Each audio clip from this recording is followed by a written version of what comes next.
Well, hello, family. Welcome back. Just want to continue on the family series we work on consistently around here and ask some questions. We've done this before. I have some questions for you guys, and I'd love for you to answer for everybody that, people have like, well, how do I handle this? And I'll start off easy for you. One of the things you guys always mention is our counseling center. And that goes into every area, the dating, the marriage, the parenting, the finance. How does somebody in our church get connected to our counseling center? It's easy. Just call our church office, 725-3636, 904 area code. Counseling is a part of your benefit package as a member, so there's no cost, there's no fee. We did do some counseling for non-members with a nominal fee, but we've kind of had to get to the place now where with the church growing so much and not having to have our members pushed out so many weeks to get in for counseling, that we kind of had to restrict it to our membership base. But for those that are members of Impact Church, have gone through the growth track classes, then they're welcome to give a call. And literally our counseling covers every single area you can think about. If you got a issue happening with your teenager, challenges in your marriage, just need some wisdom concerning kind of how to handle some things at home. And we even have a full-fledged financial counselor on our team who can help put together a financial plan for you as a family and help you get out of debt, help you to be able to budget in tithing to make sure that everything flows the way God wants. And so we highly encourage people. One of the things that I struggle with so much is when I'm reading prayer cards on Saturday morning and I see people make a prayer request for things that we actually have resources for. I mean, thank God for prayer, but there's some things you don't necessarily have to just keep praying about if you actually take advantage of the resources your church has. And counseling center is one of them. Celebrate Recovery on Tuesday nights is another one because that's one that helps you overcome hurts, hang-ups, and habits. Some people think it's just for people that are bound by some kind of alcohol or drug addiction, but that's not the case. If there's any kind of a hurt, any kind of a hang-up, and we all got some hurts and some hang-ups somewhere. Right. It's one that is worth taking advantage of. And so I just highly encourage people not only benefit from the counseling center, but benefit from Celebrate Recovery. You don't have to be a member to go to Celebrate Recovery on Tuesday nights. You can just show up. And also encourage people to take advantage of small groups because those are three of the main ways we help people find freedom. And I definitely don't want to have people sitting in struggles when we have tools and resources that can help you be free. Also want to mention, too, that our counseling center is completely confidential. So you don't have to be concerned about your information being shared with others. That's one of the things that we are a stickler about is that what is said in counseling stays in counseling. So you don't have to be concerned about that. And I would even add on top of that, not only is it confidential, we keep the counseling offices separate from the church building. So people don't have to worry about who's seeing them go in and out the counseling center, which is just very caring on your part. So thank you. Let's get into a love question here in dating. It says, I seem to invest in people while dating too prematurely, and it's not reciprocated. How do I hold back until that's mutual? That's a good question. I think the first thing is recognizing that most of us have never been taught how to date from a Christian perspective. And if the goal is to have a Christian godly marriage, then you got to start off with Christian godly dating. And most of us don't get our dating advice, our dating counsel from God and from the Word of God. We get it from podcasts. We get it from social media. We get it from friends. Sometimes we just get it from what we've seen in our parents or cousins or other people. And really got to start off going back to the purpose of dating. And the purpose of dating is not to invest wholeheartedly into one another. If I could sum it up in one word, the purpose of dating is to investigate. To investigate, to get to know one another, to find out if this is something that can move to the next level of relationship, which is marriage. And so one of the things I tell people all the time is if you start off looking at this person and you know this is not somebody that I could see myself marrying, then there's no reason to date. We shouldn't date just to have somebody to go out with, just to, because I'm lonely. It's Valentine's season or it's getting cold outside and I just want somebody to hang out with, because that leads to emotions getting tied up. And once our emotions get tied up, our brains turn off. And that's how we end up investing too much and getting what we call too close too soon. And so I think one of the things is we have to slow down and let God retrain us, rebuild us on how to date from a biblical perspective. I would say to just think about just getting to know each other and can we become friends? Because if you can become friends, then that can either go either way. The friendship is there, or you can take it further into a dating relationship. But if you jump straight to, I'm attracted to you, I want to take this further, and you don't ever become just friends, then you will move too fast, too quickly. Yeah. Wow. Great advice. Let's ask a marriage question here. This person says, how do I stop dwelling on past hurts and become intimate again with my spouse? What you go? Yeah. For one, you have to make the conscious decision that if you've forgiven them, that you've forgiven them. And forgiveness is a decision. It doesn't mean that feelings go away or your remembrance of what happened just disappears. But it's a conscious decision to forgive. And if you've forgiven them, then just ask God to help me move past dwelling on or trying or remembering what was done. But you all have had obviously conversations of what happened, and that you are seeking God, and you have prayed and asked him to help you move past.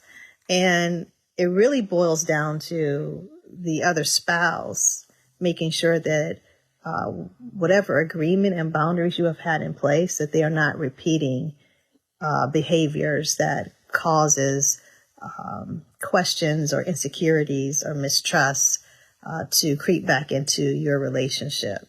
So it's a process of putting each other first and reminding ourselves that, God is in our marriage and healing us. And I'm not going to do anything to hurt you, and you're not going to do anything to hurt me intentionally, and that we're trying to move past those hurts and those incidences that occurred in the past.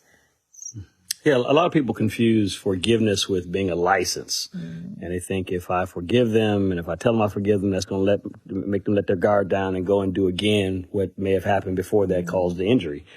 And the truth of the matter is forgiveness kind of frees your heart. And the Bible says in 1 Corinthians chapter 13, we're talking about love. One of the characteristics of love is that love takes no account of the evil done to it, which means love is not keeping score. So we have to genuinely make a decision that I choose to forgive you. Now, you may decide I'm not able to forgive you and not ready to forgive you.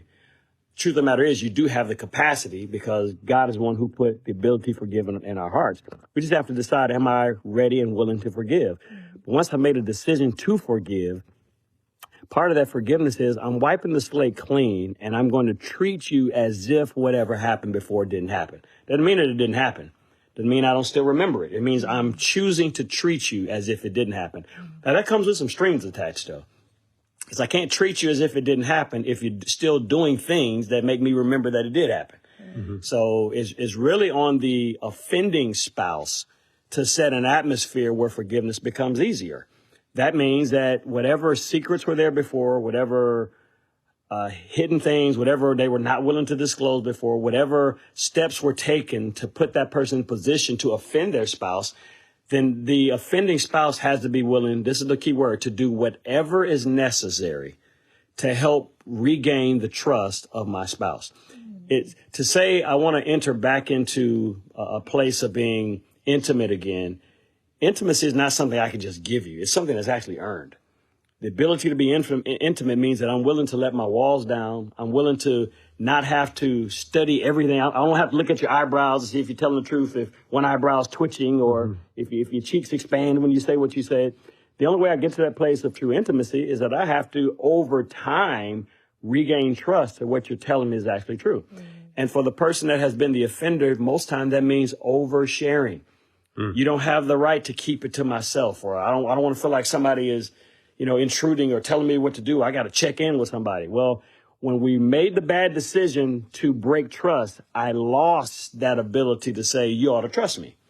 And going the extra mile to overshare, to make sure that there's nothing to be hidden, to give you access to my phone, to my social media, to give you access to whatever you need to see, emails, in order to know that I have nothing to hide. That's the price tag of having broken trust.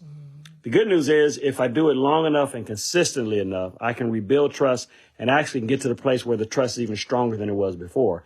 But it does take a lot of work on the part of the spouse who has been the offender. Now, on the other side, you can't keep the person in jail indefinitely. Right. It can't be a life sentence. It can't be, I've been doing this for, and I can't even say how long they have to do it. But you can't say I've been doing this for a year or 5 years or 10 years, and you're still basically at the same place of distrust that you were when it started. You kind of have to make the decision. If I'm going to forgive you, then I'm going to give space to let you regain my trust. And then I have to put my trust in God that he's the one who will protect my heart and be what the Bible calls my rear guard, my protection on my backside, to make sure that I don't just end up blindly getting hurt again. Yeah.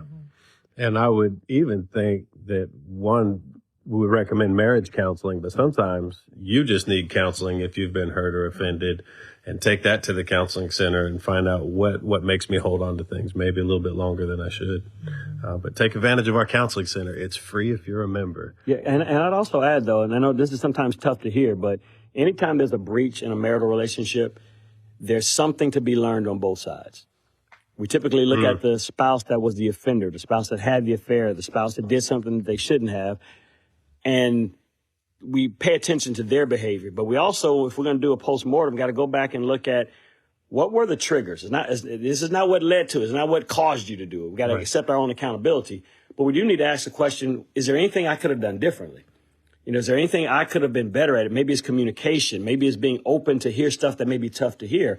And so I think as we're forgiving and as trust is being rebuilt on the other side, I think we both have to take a look internally. I'm not saying blame yourself for what your spouse did, but I am saying be self-reflective enough to ask the question, is there anything I could have done differently that would have helped keep you out of that bad space? And sometimes the answer is yes, sometimes the answer is no. But it is at least a question we need to ask so that we don't have this one person trying really, really hard to do things the right way, but end up sinking into a dark place, into a depressed place again, because there are some behaviors on the other side of the spouse who didn't step outside or didn't do anything offensive, but those factors may be contributing to the environment that made it tough for things to be right the first time. I love that. And that just echoes what you said is both of us in the relationship have a responsibility to look out for the other's best interest. And so maybe there is something I can do, even if you're the offender, to look out for your best interest. So I love that. Let's get into parenting for a second. Tips for co-parenting peacefully. So maybe you got two different styles of parenting. Maybe you're a blended family and got kids that you both brought in or one brought in. But how do we co-parent peacefully? Why don't you start taking it from the angle of husband and wife that are together co-parenting in the same house? Yeah. So with us, we were brought up individually differently. Philosophies and how we were raised was a little bit different. And there's a whole lot of bits different. Night and day different. East side, west side different. So so my idea of parenting was different than his. And I mean, in our dating relationship, we talked about parenting and co-parenting and how we would do it. And we argued. We just argued. We didn't see eye to eye. It took actually a few years for us to get on the same page with regards to raising kids. So by the time we had kids, we were pretty much together. But even with that, even today, our ideals are still a little bit different. And to some degree, you do have to give and take. You may have to relent or acquiesce a little bit to the spouse. And I'm just very thankful that my husband was, in many cases, just kind of let me nurture and parent our kids the way in which I believed would work best for our family. He always said he came from the tribe of a lot of spankings and the tribe would beat him down. I didn't want to say that. But and I didn't. And so I had a lot of opportunity to express my feelings, to voice what I thought, and he didn't. He says, it was always, you do this because I told you to. And or he said, or a shoe may come flying across the room. That was not my experience ever. And so we came to a place where my kids, we communicated a lot. We talked a lot. My kids had very little spankings. Not that they needed them, but in many cases they didn't need a spanking. It's just the way we were blessed. And our ideals were a bit different, even bedtime routines. You can go through a whole lot of things of just how you're going to raise your kids. To the crying. I mean, I never wanted my kids to cry themselves to sleep. He was like, leave them alone. They're fed. They won't die. I'm like, oh. So he just let me do it my way. He said, you're going to exhaust yourself. I said, maybe so, but this is the way I need to do it. And he kind of just gave me space.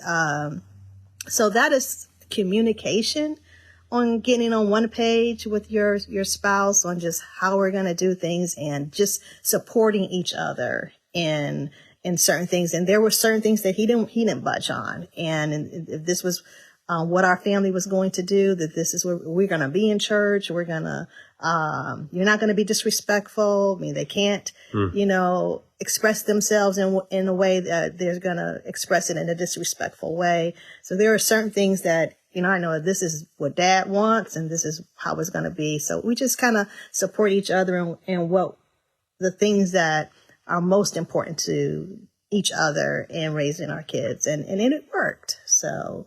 Yeah, I think the biggest thing you said is that you have to be on one accord. Yeah. Kids can smell division from a mile away. It's like blood in the water to sharks. If they realize that they're not on the same page, mom's saying one thing, dad's saying something different, and they'll tend to play off of whichever one they think they can get their way with. And the Bible says foolishness is bound in the heart of a child. So you can't expect the kids to want the hardest route. They're going to always want the easiest route, the way that gives them what they want. And the biggest thing is we had to be on one accord. As she said, I had to come to the place of realizing I'm not going to sit here and try to steer our kids in the exact way I was raised. Part of it is because some of the ways in which I was raised, I celebrate and think were amazing. Some of the ways that I was raised, when I look back on it now, it wasn't right.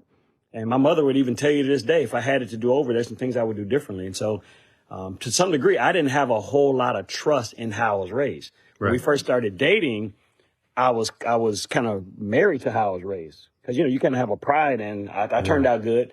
And I had to go back and realize that some of the ways in which I was raised didn't line up with the Bible. And so that ultimately became our guide.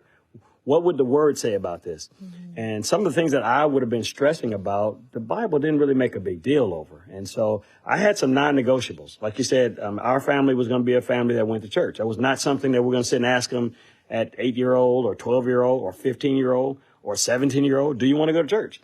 It wasn't going to be a conversation of, well, we don't want them to dislike church because we made them go. No, as for me and my house, we're going to serve the Lord. Now, once you become an adult, you have every right to walk away from God if you choose to. But we also believe that if we did it the right way and modeled it in front of them, that they would fall in love with Jesus like we did. And that's really the ultimate goal as a parent. Not for you to be a doctor or an attorney, and I can celebrate how amazing you are in the community. My ultimate job as a parent is to raise a child that falls in love with Jesus. And so, honoring God, being active in church and attentive at church was a non-negotiable. There was going to be no disrespect in the house. It just wasn't. She came from a family where she was able to express herself, and she could talk it out, not while being disrespectful. I didn't come from that, so it took a while for me to get used to her giving them space to share. Well, I don't think that's a good idea. I don't feel like that's fair. I'm ready to jump over the counter and strangulation. But I had to realize that giving them room to express themselves, number one, it helped us understand as parents what's really going on in their heart. If it ever rose to the level where I felt like they were being disrespectful to her, then I stepped in. I remember a time when my oldest son was a teenager, and I walked into the garage, and they're having a conversation, and I didn't like the way in which he raised his voice. He had way too much bass in it, had way too much volume in his voice, and before I knew it, I had him pinned up against the cabinets in the garage. And I was like, hey, who are you talking to like that? And he immediately, kind of corrected himself and apologized. And then later on, he told his mom, he said, Mom, I think Dad was going to hit me. She's like, oh, no, he wasn't. I said, oh, yes, I was. And not out of abuse, but I think one of the things that we don't do right as parents is that we tolerate disrespectful, disobedient behavior when they're small, and then we try to correct it when they're older. Wow. I remember when my daughter Kerrigan was, 1.5, 2? almost 2 years old. Almost 2. And it was at, we had a little apartment down in Orlando when we were pastoring that church in Orlando. And she went to the fireplace. We had a little fireplace there, and they had one of those little iron pokers that you use. And she went to the fireplace and she just got closer. I was like, Kerrigan, no, don't touch that. And she just kind of looked at me and she got a little closer. I said, Kerrigan, no, don't touch that. And then she got a little closer. I said, Kerrigan, do you hear what I said? And she did this. She reached out and just touched it.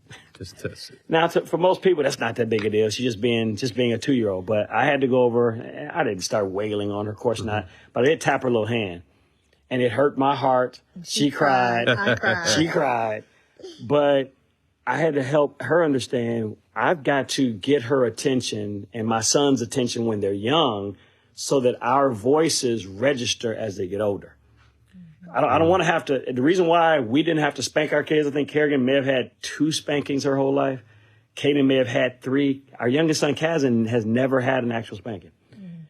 But it's also because they didn't need any more than that. They would argue that one of the ones they got was unjust. We're still fighting about that one to this day. but they didn't. I'm on the kiss side. Get out of here. But they didn't need more than that. But it's because when they were young, we got their attention. Our voices became the voice of authority in their hearts.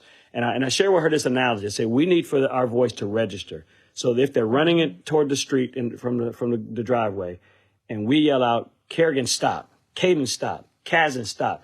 We need for our voice to have so much authority in their lives that without having to figure out why we're telling them that, they stop. Yeah. Because another step or 2 could end their life if they stepped into the street. Well, that's just a street analogy, but the reality is that's got to be the case across the board.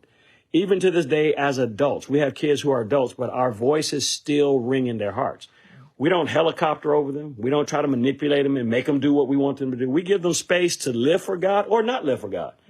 But I love the fact that even as adults, our voices still have a place of honor in their hearts. And now they're realizing that the way in which they were raised, if they follow it, can take them in some great directions and allow them to really fulfill God's purpose for their lives. Right. Yeah. If I can take this in a little bit different direction, because that's the answer if you're 2 parents in the same house, raising 3 kids that are both of our kids. Right. But in today's society, we have a lot of blended families where you got 1 kid or 2 kids that's from a previous relationship or previous marriage. And then we got maybe a kid together, or, I get our daughter, 3 days out of the week, and you get her the other 4 days out of the week. In those cases, I say the answer is still the same. Some way, somehow, the parents have got to find a way to get on the same page. Even if it's not because we like each other, we got to get on the same page for the benefit of our child. And sometimes that means sitting down and let's just have an honest, mature conversation as parents as to kind of what are both of our non-negotiables. What are the things that we don't want to see them venture into these areas, and see if we can at least get a philosophy, maybe even a document that we can write out that we can both agree to. Maybe when we'll be okay with them dating, kind of how that'll be carried out, what school or type of school we believe they should go to. A philosophy that both of us can agree to, and then use that as the border, the parameter for how we make decisions about our kid. And then anything that falls outside of that, anything that falls in that gray area, we got to be willing to talk about it. So many times when it comes to co-parenting, when the relationship is no longer husband and wife or boyfriend, girlfriend, there's so much emotion about the breakup that the kids end up getting penalized for it. The mother or sometimes the dad will use the kids as pawns. I'm not going to let you see them because I'm mad at you, or this is the only control I have over you. So they use it as a way to manipulate and keep the kid from seeing the other parent because they know it's going to hurt the parent. In reality, it's not just hurting the parent, it's hurting the kid. Yeah. I've had situations where, a solid Christian mother would ask, well, I don't want him going over to his dad's house because his dad's a Muslim, or his dad's something else, or his dad cusses. And I had to be honest with him. If his dad is taking care of his responsibility, and this is legitimately his dad on his birth certificate, then he's got as much of a right to influence his child as you have to influence your child. Even if you're influencing your child for good, and he's influencing his child in the wrong direction, you still don't have a right to just snatch them away and say, you can't see your kid. You've got to trust that my influence, the godly influence that I have, will be strong enough to implant into their heart the ways of God, brand on their heart the ways of God, so that when they're old enough to make a choice, the godly influence will win out over the ungodly influence. But at the end of the day, those parents have got to come together and figure out a philosophy that we can both work with. And just like you said, a kid can smell division a mile away. That we have to be careful if we're not together with our child's opposite parent, that we're not doing the same thing the kid would do to us, playing the parent against each other. And then I think where you guys started with, you're both married, have the same kids. That's the power of premarital counseling too. Yeah. It's going to direct some conversations on the front end, because you don't know what you don't know about parenting. So call our counseling center if you think about getting married. Big plug there. Let's stay in parenting for a second though, because so I'm single. I have kids. I've been parenting. I'm trying to do things right. When is the right time? But I started dating. When is the right time for me to introduce my kids to the person I'm dating? Whew. That is a loaded question. But it also falls in that category of not getting too close too soon. And what I would say is you have to know your kid, know the age of your kid, and make sure that you don't find yourself in a position where you're consistently introducing your kid to mommy's new friend. This is mama's new friend or daddy's new friend. I always recommend to couples, to parents, that don't introduce your kid to your new friend until you're at a place where you have some expectation that it may move on further. Now, is that after 3 dates, 4 dates? Is it after 2 months, 3 months? But again, that's also talking about your younger child. You got a 7 or 8 year old, I wouldn't. If you got a 15, 16, 17 year old, there's no need sneaking around and making them think that you're not dating somebody. It's okay to introduce them, because they also will probably be a part of your tribe to help you get a gauge on who this person is. One of the dangers of continually introducing your child to mama's new friend or this is daddy's new friend, especially if they're other parent, let's say you're female and the dad is not a part of your child's life. And I can speak to this because this is how I grew up. Kind of in the heart of that child, they're constantly hoping for that father figure. Yeah. And when you introduce this kid to mommy's new friend and y'all date for 2 months, 2 months in the heart of a 7-year or 8-year-old feels like 3 years.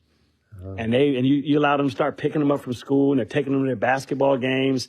Before you know it, their heart has gotten fully attached to this person. There's a hope on the inside that this may work out. So I'll have somebody to play basketball with, to throw the football around with. So when mommy and her new friend don't work out, mommy's heart is hurting. The kid's heart is devastated.